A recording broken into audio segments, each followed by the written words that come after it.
Hi and welcome to another episode of Conversation with a Chef. I'm Jo Ritty and I love sharing with you the conversations I get to have with talented and passionate chefs.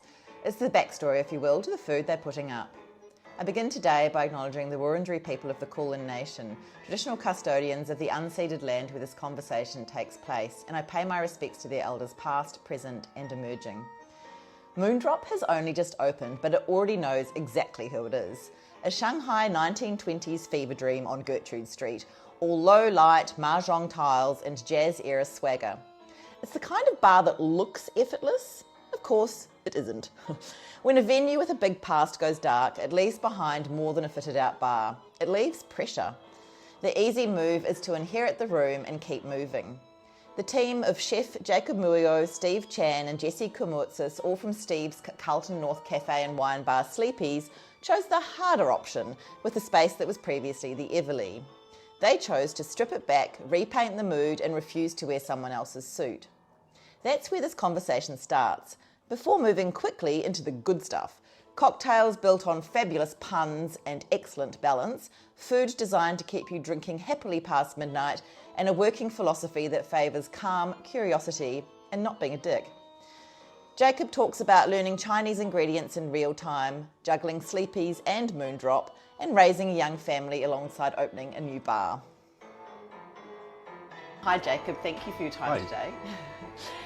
So we're at Moondrop and I came in here maybe a couple of weeks ago and I really love it. It's Shanghai 1920s? Yeah. Yeah. This is a general vibe that we're going for. Yeah. Kind of a Paris of the East, you know, the height of like Shanghai jazz era. Oh, nice. Yeah. That's general vibe. I don't know how far we got, but yeah, it's come together. I've been thinking a lot lately about the ghosts of venues past, and I guess this space has quite a big ghost. When you walk into somewhere that has had such a big name and it's empty, where do you start? I guess you start with trying to make it your own. Like, we got this place, we got the lease, and it was very much a bar that was kind of ready to go. Like, I think the last owners left and they left a lot of stuff here.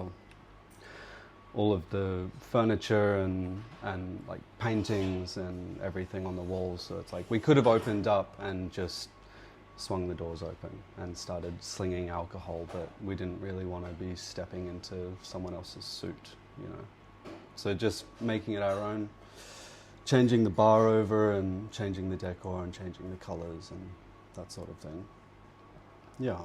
And where did the idea for that Shanghai 20s jazz come from? I think that was mostly Steve, because he gets kind of really excited about things, and he and Jesse had a couple of trips to Shanghai recently. Okay. And I think he was just super excited to kind of bring that energy back with him. Yeah. And, well, I guess drinks first and foremost. The menu's really playful, and I feel like there's lots of pop culture references and fun references. When you're setting up to be a cocktail bar, do you start with the drink and then the name, or do you start with the name or the story, or what? How does that go? Jesse, drinks question. Yeah. I think it's more just starting with ingredients and flavour profiles and working your way there, and then kind of finding. Hi, Jesse. Okay. Good. Drinks and naming. I'm saying we start with ingredients and flavour profiles, and then we kind of work on a name from there. Yeah.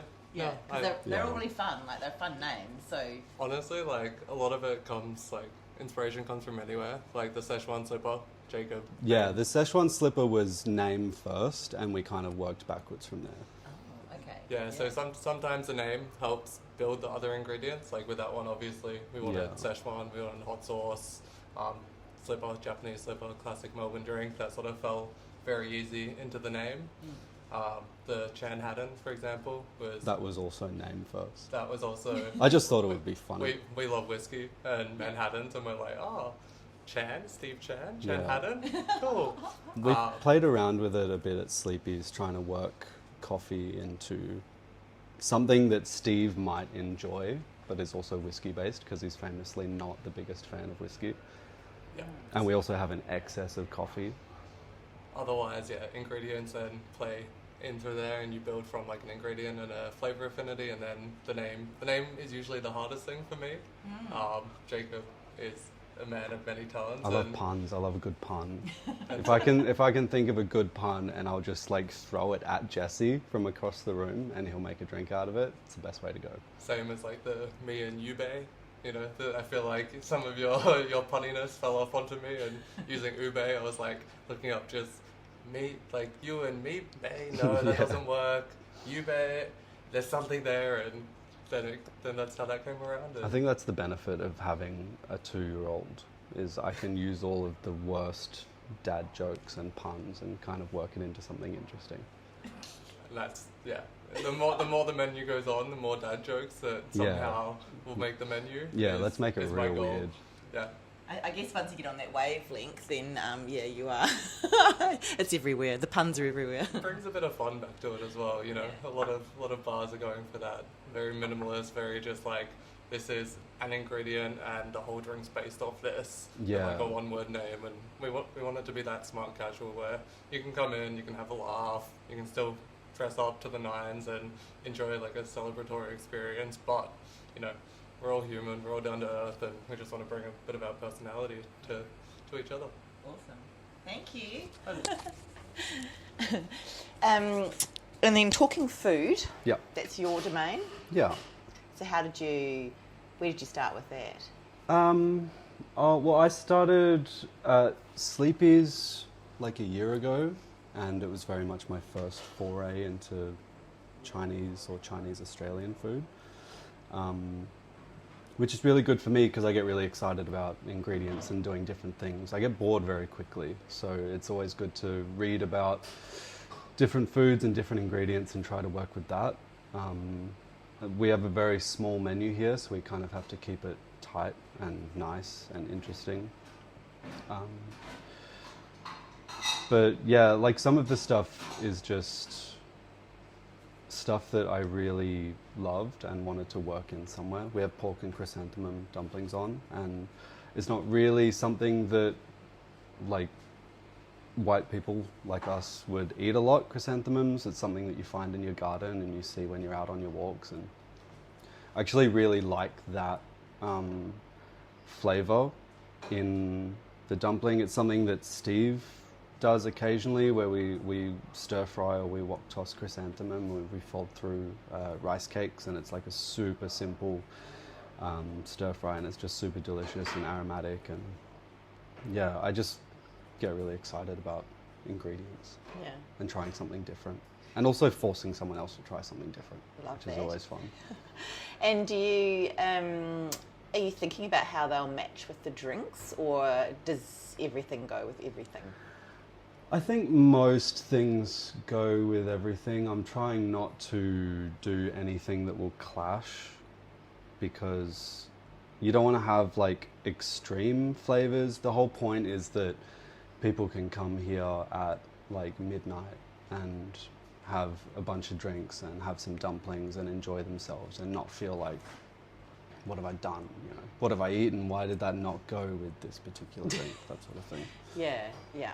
The other stuff is like very simple. We have cured meats on the menu because that's what the kind of kitchen can allow for, and I ferment cabbage and we do pickles and stuff to go with it.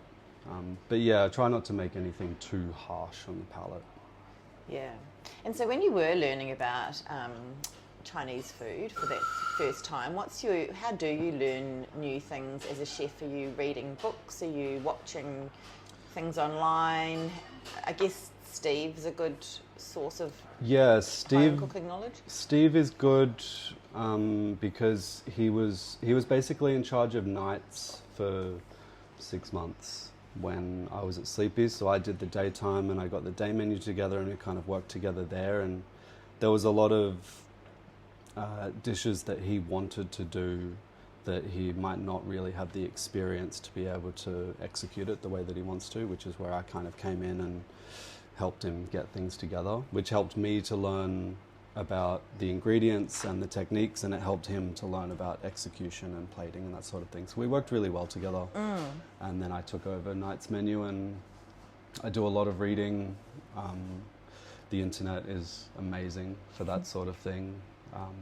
Shout out to Nagi, because she's got so much. There's so much on there, and it's like all the work is put in, and it's really helpful to be able to. So true. It's really helpful to be able to read that sort of thing, and you don't necessarily have to do it exactly like she does it, but you can kind of riff on it. There's also like Walks of Life is amazing, because it's just generations of knowledge that they've decided to put out there, and it's free to read and it's free to learn, and a really good way of learning about techniques and ingredients. And then I think I've got 3 or 4 Chinese cookbooks at home. I borrowed a few from Steve that have kind of been in his family for the last like 50 years, and super interesting reading about the history of dishes and how a lot of stuff kind of was perfected, 6,000 years ago or whatever, and then they just kind of kept it going, and it didn't really change much, and it's really nice to kind of read about that sort of thing.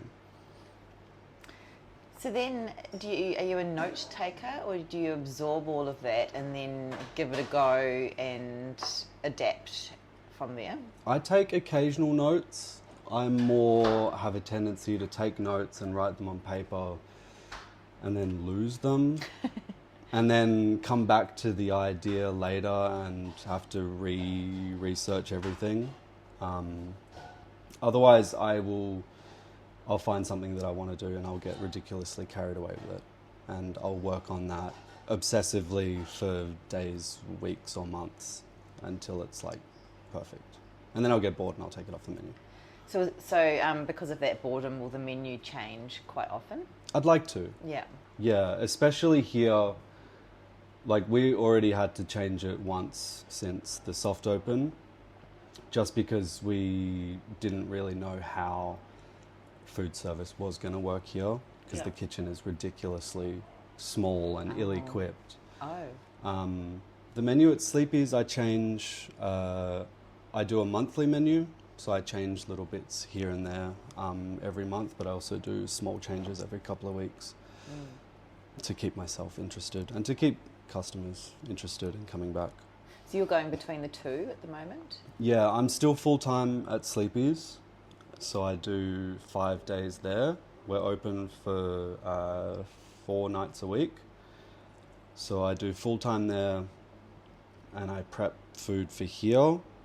And at the moment, Steve is running service in the kitchen here. Okay. Most nights. Yeah. We're trying to balance. And we spoke off mic about you having a very young family, and how chefs seem to like this challenge of having a lot of things going at once. Yeah, like many plates. Yeah, it's amazing. Yeah, it's a lot, but you kind of just have to do it. Yeah. Like I was happy with what I was doing at Sleepy's, and I very well could have not committed to opening a bar at the same time, but you just have to. If it doesn't work, it doesn't work. And if you work too much, you fill in the gaps. You can hire someone to help you out. We're looking at hiring prep hands and kitchen staff and that sort of thing. That's a good philosophy. You don't sound like you get flustered. You're able to work through challenges. I don't get flustered very easily. It takes quite a lot. It takes like a snowball of errors to get me flustered. So if we're in the middle of service and I've got a full docket rail and dockets are spilling over the side and there's a mistake, that'll fluster me. Yeah. Otherwise, I'm generally pretty calm and casual in service. Like, shit goes wrong, it doesn't really matter. Most of the time people are okay to wait a bit if they need to wait. And if they're not okay, then maybe they don't need to be here. Yeah, that's right. And also, if you let people know what's going on, if they understand the situation and are not just guessing at why things might be taking longer, that always is a thing. And it sounds like you've got a really great team. So did you all find each other at Sleepy's? Well, the opening team, myself, Steve, and Jesse, all work at Sleepy's. Yeah. Jesse came on quite recently after his very long stint at Above Board, and he was just kind of looking to have some fun. And Steve and Jesse did fried rice Sundays and doing cocktail specials and just having a good time of it. We all just kind of got along really well. And then we've got some really good staff here. Our bar manager is Jesse's friend and I guess protege. They've worked together here and there for a while and still learning, but also very adept on his own. Our venue manager is great. Another friend of Jesse's. Our assistant venue manager is Jesse's partner. So it's kind of nice to just have a real like familial vibe. And I feel like that's what hospitality is, isn't it? Like I want to hope that the people that are serving me, for want of a better word, like being there, and that it's a good time for them as well. You can always tell when they don't. Yeah. Like you can always tell when someone's just like they hate their job and they'd rather not be there, and it's not nice for anyone. No. So yeah, it is really nice it's nice to work with people that you enjoy the company of and you could gladly spend 8, 10, 12, 14 hours with. Yeah. And what were you doing before Sleepy's? I was at One Trick Pony for a year. Oh yes. I was the head chef there for I don't know how long, 9 months or something. I actually did read that. Yeah. Because I spoke to Chris when it opened, and I had spoken to him before. Yeah. Yeah. It was a fun stint. It wasn't really something that I'd planned to do. I was at Westwood before that, and I kind of burnt out a little bit, and I was like, I don't really want to do this anymore. So I just took an extended break and then ended up working at One Trick Pony, basically just washing dishes and peeling onions. So there's obviously a call to the kitchen. What do you think that is? Well, I love it and I'm good at it, and it's all I really ever want to do. I can't imagine doing anything else. I think when I was a kid, I applied for a job at Blockbuster Video, and they were like, no, and that was it. I was like, oh yeah, into the kitchen. Wow. That was my only other like maybe I should do this instead. Yeah. But yeah, I've worked in kitchens since I was 15, 16. Is that right? Wow. Yeah. Always in Melbourne?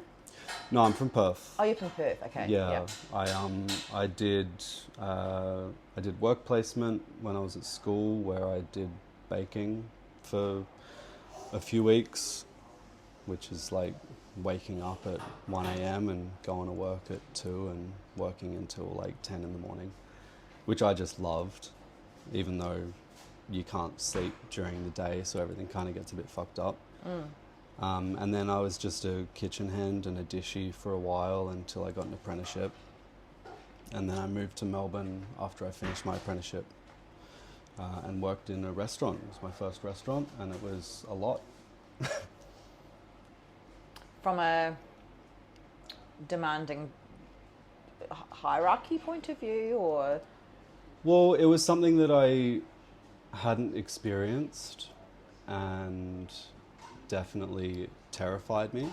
I think when I was really young, I wanted to be a chef, and I knew how demanding it is. And I think I decided that I didn't really want to do that, and I got into baking instead, and I did pastry. And then I moved to Melbourne. I had no money and I needed a job, and I knew a guy that was looking for work. I ended up working at Circa in St Kilda. Wow. And that was like my first restaurant gig. Ooh. Yeah, straight out of an apprenticeship. Yeah, and even just that venue carries a lot of weight. Yeah, it was hectic. It was great, but it was a lot. Yeah, it's a beautiful place. I was listening back because I spoke to Eska Koo, who I'm speaking to also this afternoon, in 2022 maybe, and he was very honest about the toxicity in kitchens, and it makes me really sad to hear that, because I feel like, certainly now when you're working here, I would believe there's no such thing here. Yeah. But he said that it would be naive to think that there's, that there continues to be a toxic culture around hospitality and certainly chefing. And do you think it is shifting? Does it depend on the venue? It definitely has shifted in the last 10 years. It definitely still exists in some kitchens, but not any kitchens that I would be a part of. Yeah. I think you get to a certain point where you kind of realise that it doesn't work and it's not fun and nobody enjoys it. But it definitely, I'm sure if you go to a 2-hatted or a 3-hatted kitchen, you might experience it. I think that's what he was saying, is that in fine dining there's I don't want to say there's so many more pressures, but there's definitely a lot of pressures and a lot of precision. Also, I'm not saying there's not precision in more relaxed places, because sometimes the simplest things can be the hardest to do, and to do really delicious, simple snacks. But yeah, I think there must be that pressure to maintain, I don't know, your hats or whatever it is. But yeah, but that being said, I'm sure there are plenty of hatted places, 2 hats and 3 hats, that are not like that, where they're a family and they enjoy what they do and they love it, and you can see it and taste it in the food. And then you've probably got places that don't have a hat, where the chef is kind of just, a 20-year Michelin fucking burnout that treats his stuff like shit.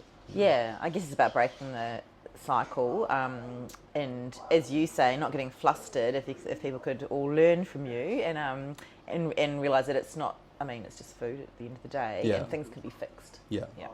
It's just it's important because it's what we do and it's what we love and it's our entire lives. But it's not important enough to kick up a stink when stuff doesn't go your way. Yeah, that's right.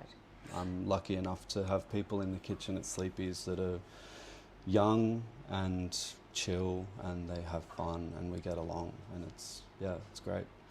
And how do you go with reviews and things? Do you avoid them? Do you read them? What do people say? I mean, I've only ever seen positive things for here and for Sleepy's, but how do you navigate opinion? I don't pay too much attention to it.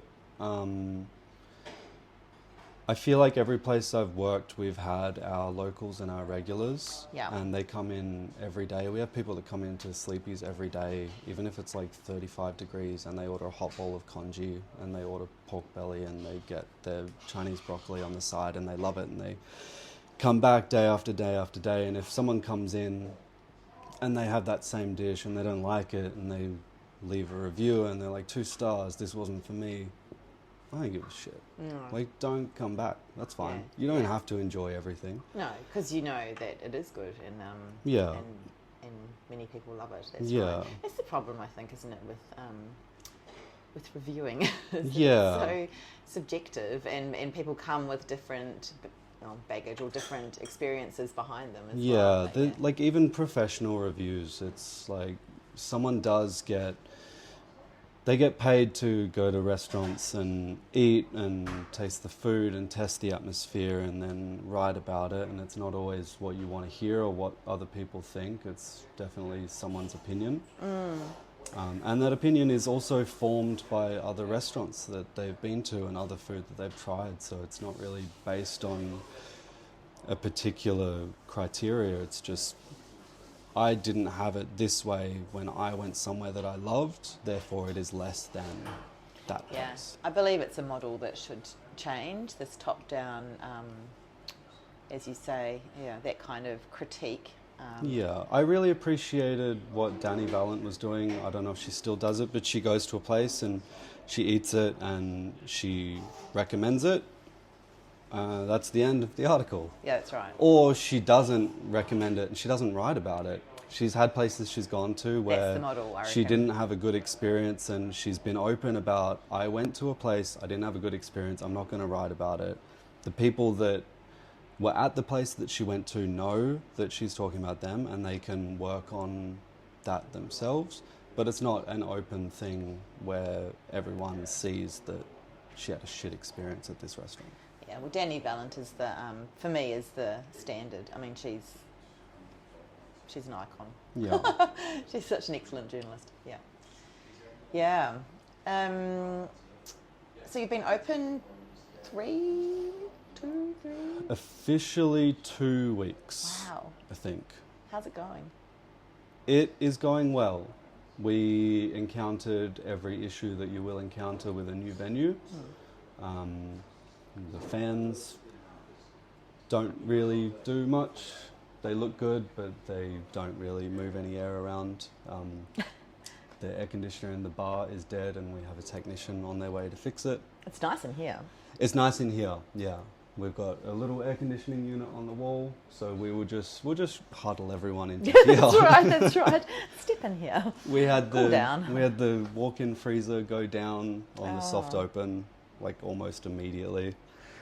Because how old is this building? Is this Heritage Overlay? Is this a really old building? Well, we've got like blue stone walls, Yeah, so you'd have to assume it's yeah. it's real old. So you would think, yeah, there's always going to be hiccups, I think, with the old wiring and all that kind of stuff as well. Yeah, there's still a lot to work on. We've got it open, and we've got people in, and people are enjoying it, and we're just going to kind of tweak it and work on it in our spare time.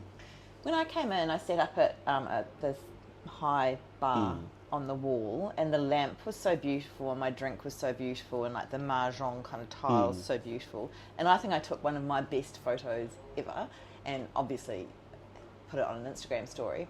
If people come in and they don't post to social media, what do you hope they're taking away with them? What's the gem you want people to leave with, whether they do or don't post on social media? I just hope that they come back, or that they have a kind word to say about it to their friends. Nice. We're very much like, we're on a main street, but it's still suburban, and we want people to be able to come in on a Thursday night and have a drink and enjoy it and go home and tell their friends and come back in like 3 weeks or a month. It doesn't really matter, as long as they have a good experience and we make a good impression. Yeah. I don't really mind about social media. It's difficult because you have to be on top of it, and you have to push and repost and stories and get people engaged. It has to be constant engagement. Narrative, yeah, but I'm just happy for people to come in and have a good time. Word of mouth still exists, whether it's on the internet or not. Yeah. So I guess with all that in mind, and your experience of multiple places over a few years, what would your advice be to a young person starting out as a chef or in hospitality in general? Find a place that you love. Find people that you love. Don't settle for a place where the chef's a bit of a cunt, but the food is good. Like, it's not worth it, in my opinion. I've still got friends that are my age that chase the hats or the stars, and they work for people that are just kind of shitty, and the food is good, but I just don't see the point.